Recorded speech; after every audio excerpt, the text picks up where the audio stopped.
Audio drama and fiction podcasts are media that have been getting more and more attention in the last couple of years. Due to the accessibility and relatively low cost of production, it has opened the door to bizarre and niche concepts that are usually left out by mainstream media. If you're in the sphere for audio fiction, or have been on Tumblr in the last couple of years, then you probably heard about this horror podcast called the Magnus Archives. It was written by Jonathan Sims, directed by Alexandra Jane Newell, and distributed by Rusty Quill. The show starts out as a simple anthology, where our main character, Jonathan Sims, yes, the main character is named after the writer, it's a whole thing, reads out a statement that tells the story of someone's encounter with the supernatural. You see, Jonathan is the head archivist for this place called the Magnus Institute, an organization dedicated to academic research into the esoteric and paranormal. But as time goes on, it becomes very apparent that there's a much bigger story going on. The Magnus Archives is just one of those special pieces of media that contains so much talent and skill that you kind of just have to love it. And people did. It started out as a passion project using blankets for acoustic quality, and now it's one of the most popular and critically acclaimed podcasts out there. So, before I actually get on with the video, I just wanted to say, if you haven't already, please go listen to the Magnus Archives.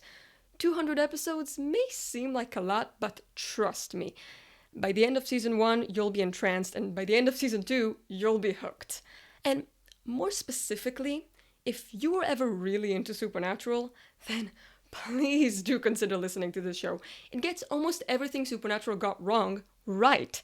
It has consistent world building and mysteries. It doesn't ruin the stakes by constantly reviving characters. It has an amazing cast of queer characters and a tragic, slow burn, gay love story that will make you cry with how good it is. It is a horror tragedy, so please check the content warnings and only listen if you feel it's right for you, but if it is, you won't regret it. We'll be dealing with some heavy spoilers, so please go and listen, and I'll see you when you get back. Of course, if you're already one of us, well, stick around, and I'll show you how deep this rabbit hole, or tunnel, goes.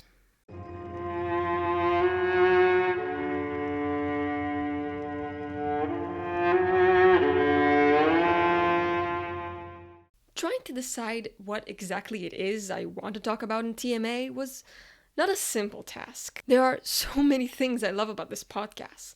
The character work, the dialogue, the queer representation. But as I think about my experiences listening to the 200 episodes, the ones that I enjoyed most were in season 5. I really loved that season. It had an excellent combination of character drama, interesting concepts, and thought-provoking themes. However, my appraisal of season 5 is not universal. Many people who enjoyed the previous 4 seasons ended up disliking and even hating the final season, something which I found completely baffling. I wanted to address many of those criticisms in this video and explain why I think they're wrong, but reading some of their complaints helped me realize something, which before I only really knew in concept. We all like to say that art is subjective, but at the end of the day, it doesn't feel like it. When we connect with art, it seems like the most obvious natural thing, and we assume that everyone must share that experience. Learning that other people feel differently about art than we do can so completely baffle us that we may end up asking, how? How could they possibly not think and feel the way I do? And the answer is really simple. We're all different people. I know that seems obvious, but oftentimes we don't go deeper into what that actually means. We all have different experiences and values, and therefore look for different things in the media we consume. For example, a common grievance people have with season 5 is the way it changed the format of the statements. If before the statement was a self-contained story about one person encountering the supernatural in their normal life, now it was a description of often multiple people's constant suffering. I read some very well-reasoned criticisms explaining this exact point and how it hurt their enjoyment of the show, and I do understand the merit of their arguments. I just don't really care. I was never there for the statements. They were always just something to get through in order to get to the actually interesting stuff. So when people tell me the statements in season 5 suck and that's why season 5 is bad, I have to disagree, because that's not one of the things I pay attention to when measuring the quality of the season. So many people don't like the final season, simply because they were invested in characters and concepts that were disregarded or not explored to their liking. But that's just what happens when you create a 200 episode narrative podcast. They took offense at Annabelle being reduced to a mere puppet of the web, at the world building of the fears being oversimplified for the sake of the narrative, at the lack of main characters other than John and Martin. I was lucky enough that the things that I was invested in were explored to my liking, and those are exactly the things I'm going to elaborate on in this video. But who's to say that the show that the season 5 haters wanted to happen wouldn't have been just as good? Throughout the rest of this video, I'm going to touch more on common criticisms of Season 5 because, to me, they were a very useful tool.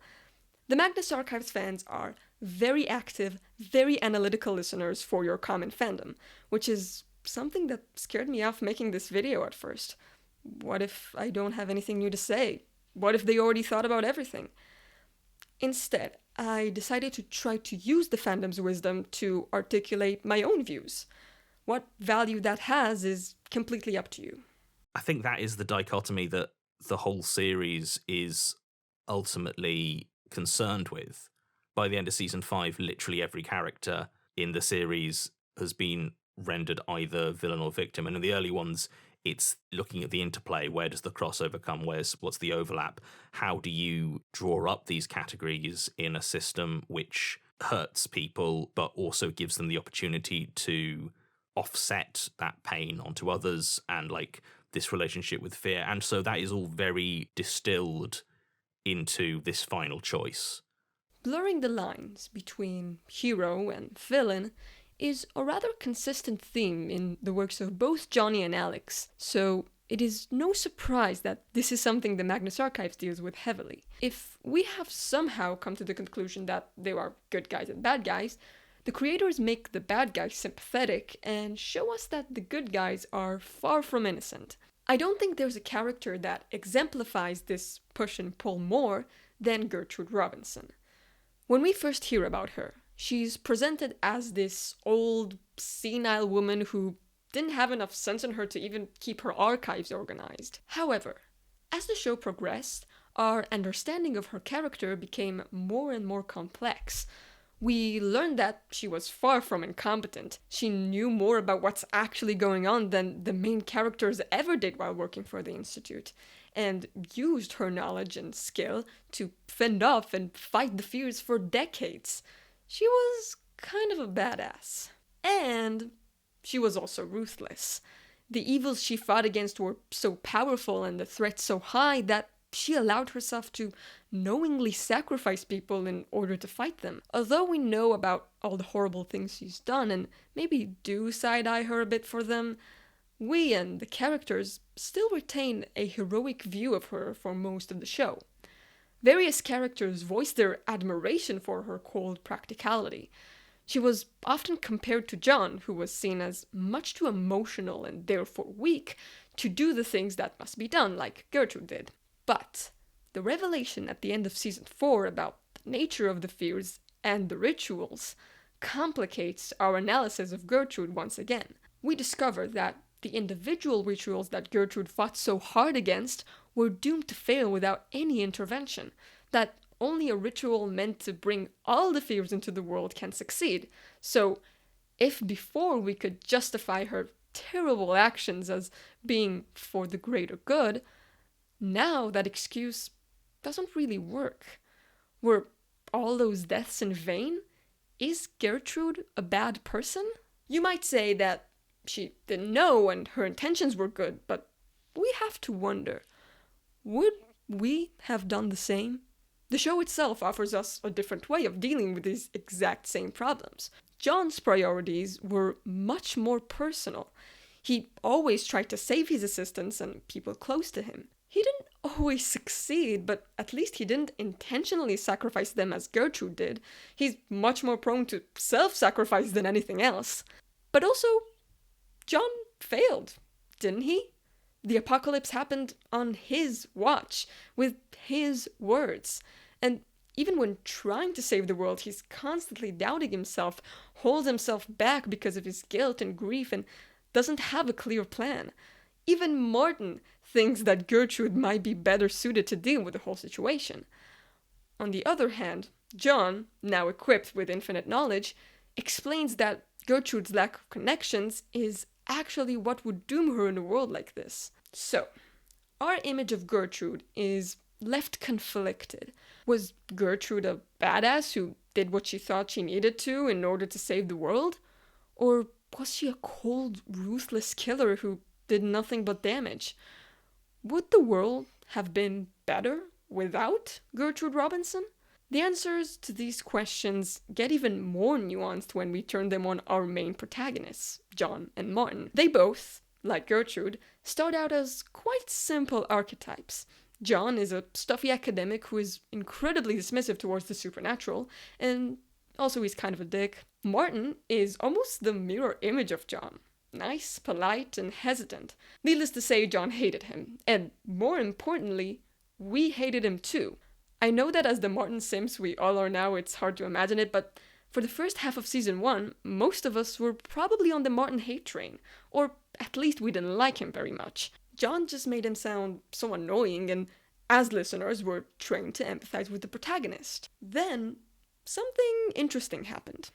We met Martin, and he was great. He was just a sweet guy who was willing to go to very great lengths to make John happy and got warned because of it. Not only does this show us that there's more to Martin than we thought, this also means that John isn't the objective observer that he purports to be. Throughout the seasons, we discover that there's more to John and Martin than meets the eye. Our root skeptic is revealed to be a deeply traumatized orphan who used the guise of skepticism as a feeble attempt at defense against what he's afraid of.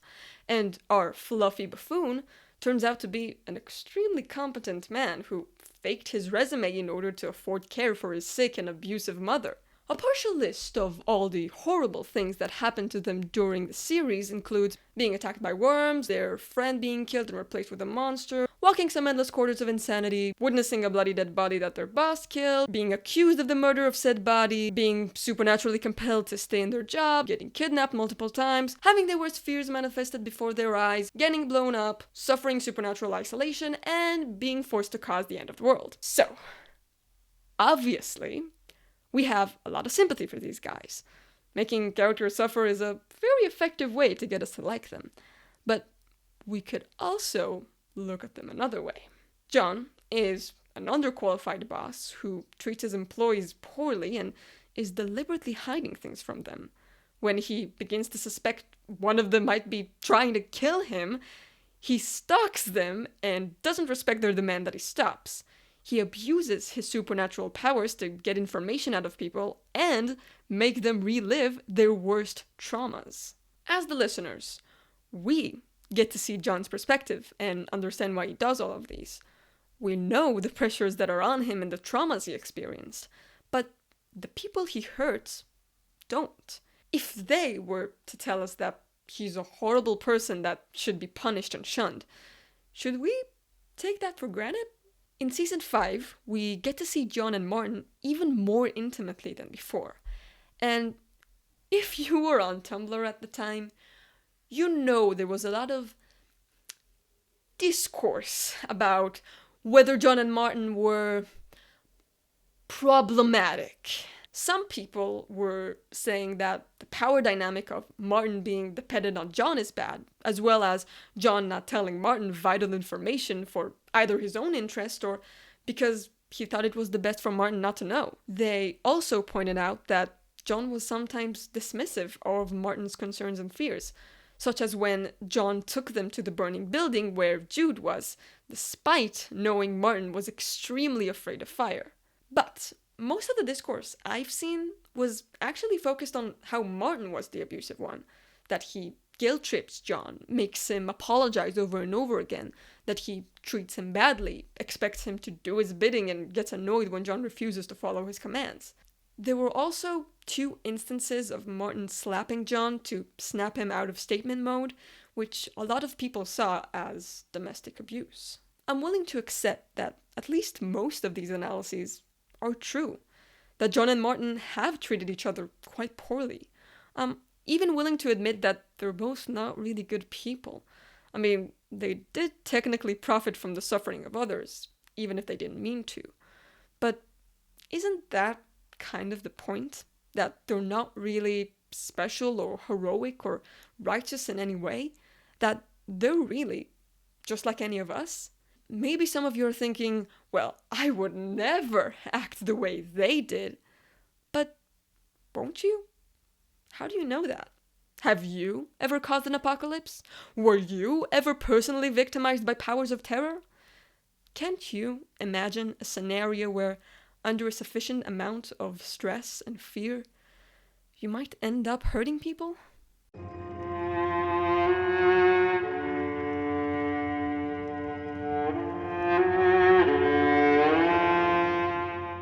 Another thing that people really didn't like about season 5 is the way it treated the final choice Annabelle presented. The choice of whether to contain the fears in their world and doom it, or save it at the cost of the potential destruction of other worlds. People felt that the discussion in 199 was one-sided and not comprehensive enough, that John's opinion was quickly dismissed, even though it is the morally correct option. While I can understand how you can reach that conclusion, I think it comes from an inherent misunderstanding of what the choice and the discussion about it mean in the narrative. While the choice itself is complex and would merit hours of philosophical discussions, John, Martin, Basira, Melanie, and Georgie aren't philosophers.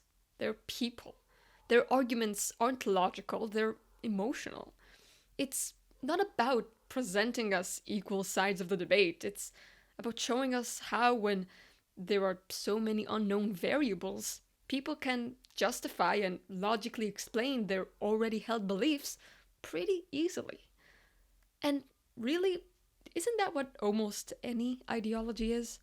The attempt to rationalize what you already feel is true? It's easy for us to say that the characters should have thought about this or that from the outside. We have a wider perspective on events. We know and remember things the characters don't, and we don't have the pressure of an apocalypse to bear. This isn't like the trolley problem where you would stand from a distance and deliberate on whether to pull the lever.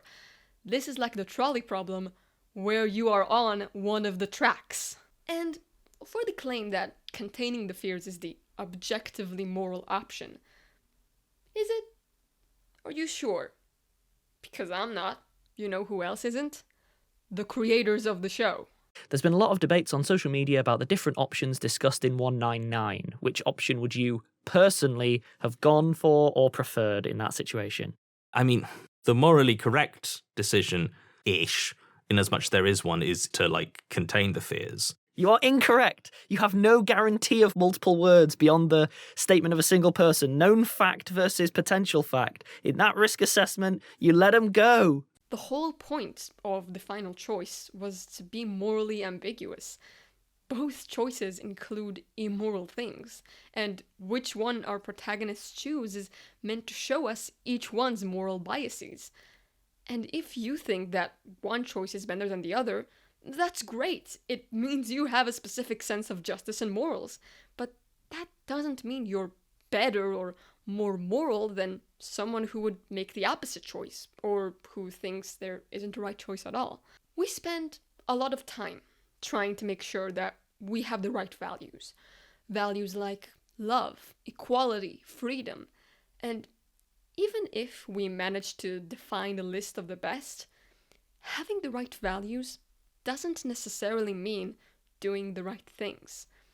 Our world is so complex and unknowable that even decisions that seem obviously good to us might cause damage we didn't expect. So, what? Does that mean we shouldn't do anything? If there is one message you could claim the ending of TMA is endorsing, it's that doing nothing isn't an option. Even though the idea was brought up by Georgie, none of the remaining characters ended up supporting it. We should do what we think is right, but we also need to accept that our view is limited, and that people might have other ideas for what is right. But even if it was universally acknowledged that the characters made the wrong choice and shouldn't have released the fears, the show doesn't imply that it was the right course of action. This is a horror tragedy. There isn't such a thing as a good ending. The scene after the climax tells us that the world is probably pretty much back as it was, but it doesn't explain all the other consequences. Did the fears escape, now terrorizing a new world? Will they start a new apocalypse, or did they maybe die on the trip? What about the world left behind? Will it rehabilitate itself, or fall into famine and war after the collective trauma? The answers to all of these determine how good the ending of TMA really was, and all of them are deliberately held from us. At least in the trolley problem, there are clear and simple stakes. You either kill one person or 5. Here, who knows? And while we're already on the topic of the ending, here's a question that's been bothering me. In the final scene, Melanie mentions that Simon Fairchild suffered what seems to be a horrible death by his victims. That's good, right? We know Simon Fairchild. We know he really is just a horrible person who enjoys other people's suffering. We know he probably deserved to die. What about Jordan Kennedy? You know, Jordan Kennedy? The ant guy? The one who was turned from victim to avatar by John? The one who didn't want to make anyone suffer but just couldn't return to being tortured after he was rescued from it? What do we think happened to him? Did his victims care that he was just like them at the beginning? That, unlike Fairchild, he didn't actually want to make them suffer? That if they were in his place, they probably would have made the same choice? Did they listen to him explain his situation? Did they listen to his regrets and apologies? Did they even care? Or did they just murder him, like Simon? If they did, should we judge them for it? I mean, they are deeply traumatized people who probably saw themselves as acting justice upon the one who hurt them. Does the pain and trauma justify hurting or even killing someone who could have been a perfectly good person in other circumstances? And if it doesn't, if the mercy does extend to someone like Jordan Kennedy, who else does it extend to? Where do we draw the line between the Jordan Kennedys and the Simon Fairchilds? Should we?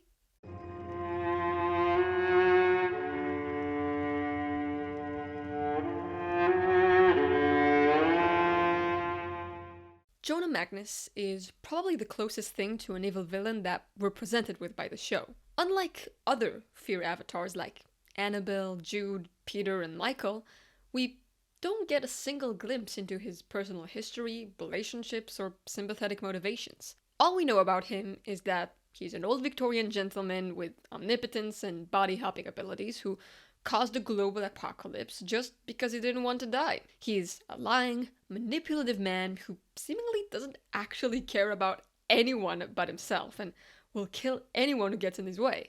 After making John end the world at the end of season 4, Jonah holes up in his tower and we don't hear from him in 32 episodes. Almost the entire season builds up to the big climactic showdown between John, Martin, and Jonah, where he'll give his big evil monologue about how he's won and he's more powerful than anyone could have ever imagined, yada yada. So John and Martin make it to the top of the tower and it's anything but climactic. Instead, we get a Jonah that is stripped of all power and agency, that's used by the very power he tried to control. Sure, he may enjoy it, but he can't choose to stop. He can't choose anything. He is simply a vessel whose whole purpose is to be replaced by the Eye's actual special little boy, John. this is another one of the most popular sticking points people have with season 5. If you were invested in the idea of Jonah as the villain from previous seasons, then him being thrown away like that was probably very disappointing. And even though I also would have loved to hear Jonah's victory speech, I think that narratively, this actually makes the most sense. Though Magnus was always scheming behind the scenes, he was almost never the actual instigator of events. He just waited for situations to happen and then acted or didn't act accordingly. His biggest move was probably killing Leitner, and he himself even admitted that was improvised. So, who were the actual narrative forces in the story? John and Martin. It was always John and Martin. Hitting a wall so hard it makes worms, hitting a table with an axe, which was remarkably easy to buy, getting Elias thrown in jail, and even manipulating Peter, all John and Martin's doing. Not Jonah. Jonah doesn't matter, he never did. He wasn't a character, he was a device to end the world. The ones who actually matter, who actually get to decide how this story ends, are John and Martin. But this taking away of Jonah's agency has another important role to play. After finding out Jonah's state, we only see him again in the last episode, at his death. His death scene is the most visceral act of violence we ever hear in the show. And I think the reason for that is that it gets us to question whether Jonah deserves sympathy, even after all he's done. Yeah, he's probably worse than Hitler, considering the amount of pain he inflicted on the world, but in the end, he's reduced to just a helpless guy begging for his life. Should we care about Jonah Magnus?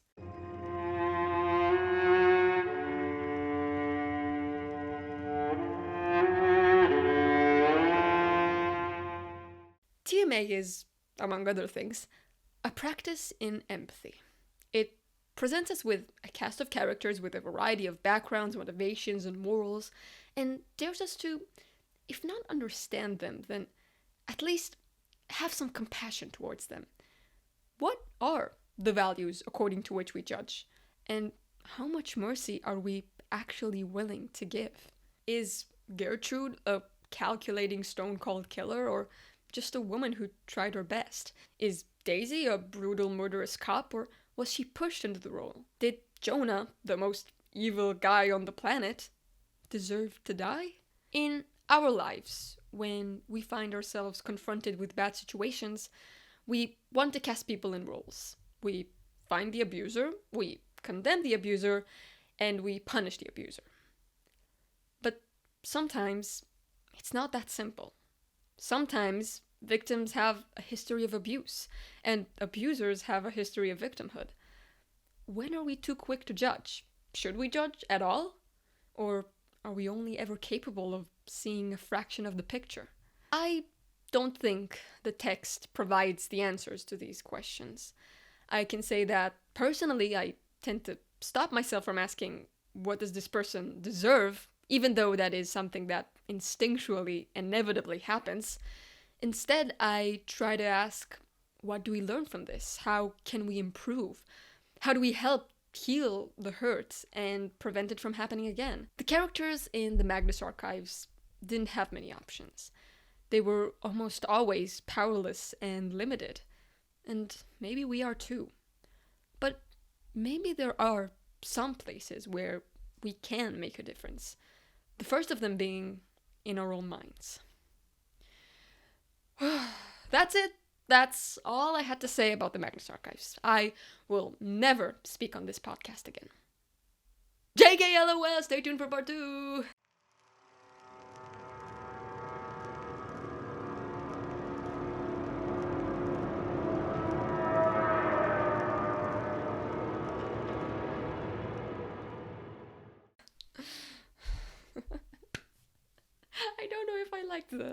I don't know if I liked that. Okay, let's do it again.